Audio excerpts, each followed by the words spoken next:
Hello everyone, today we are going to learn Dust of Snow। ये जो pome है dust of snow, इसको Robert Frost ने लिखा है। अभी हम पोम स्टार्ट करने से पहले ही देखते हैं कि जो हमारी सोसाइटी है वो कुछ न कुछ मतलब उसमें लोग धारणाएं बना लेते हैं। इसका मतलब है कि जो बातें हैं उसको अंधविश्वास से लिंक कर देते हैं। जैसे काफ़ी सारे एग्जाम्पल्स हैं कि अगर बिल्ली ने रास्ता काट दिया तो ऐसे मानते हैं कि भाई आज पक्का कुछ बुरा होगा, या फिर अगर जैसे हमारी जो आईज़ है वो बार बार ब्लिंक करती है तो ये मानते हैं कि या तो कुछ अच्छा होने वाला है या फिर कुछ बुरा होने वाला है। फिर कुछ लोग होते हैं ऐसा मानते हैं कि अगर भाई हाथ में खुजली हो रही तो पैसा ही पैसा होगा। ठीक है, तो कुछ ऐसे ही अंधविश्वास से मतलब लिंक कर देते हैं। ठीक है, बट जो रॉबर्ट फ्रॉस्ट है वो जो डस्ट ऑफ स्नो पोम है उसमें वो इन बातों का मतलब विरोध करते हुए जस्ट अपोजिट वो बातें रखते हैं।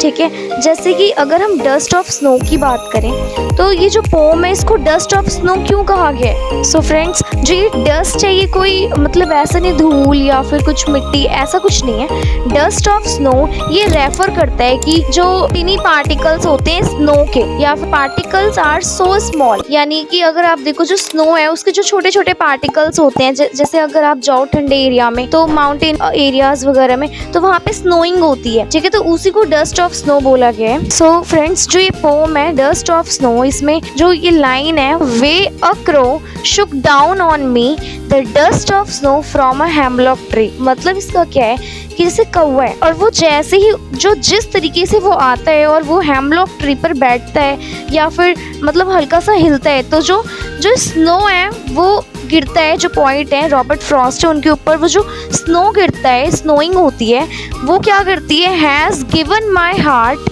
अ change of mood and saved my some part of the day that I had dreamed. इसका मतलब कि जो वे जिस तरीके से जो कौवा है वो बैठता है एंड उसकी वजह से जो डस्ट ऑफ स्नो है वो गिरता है, उसकी वजह से मूड था या फिर जो भी बातें चल रही थी, ठीक है, तो वो जो स्नो है वो जैसे ही गिरता है वो जो पॉइंट है उनका पूरा मूड चेंज कर देता है। Saved my some part of the day that I had dreamed, यानी कि जो उन्होंने जो डे है उसका कुछ पार्ट जो मतलब रिग्रेट करने में निकाल दिया था अब वो उन्होंने सेव कर लिया है। ठीक है, जो हेमलॉक ट्री एंड जो क्रो है ये एक नेगेटिव एस्पेक्ट दिखाते हैं, यानी कि हेमलॉक ट्री एक पॉइजनस ट्री है। ठीक है, और जो क्रो है वो डेथ का सिंबल है। ठीक है, तो इनको मतलब एक सुपरस्टिशियस मानते हैं, बट उसके बावजूद जो पॉइंट है वो इनकी वजह से ही उनका जो डे है वो पूरा चेंज हो जाता है, वो खुश हो जाते हैं।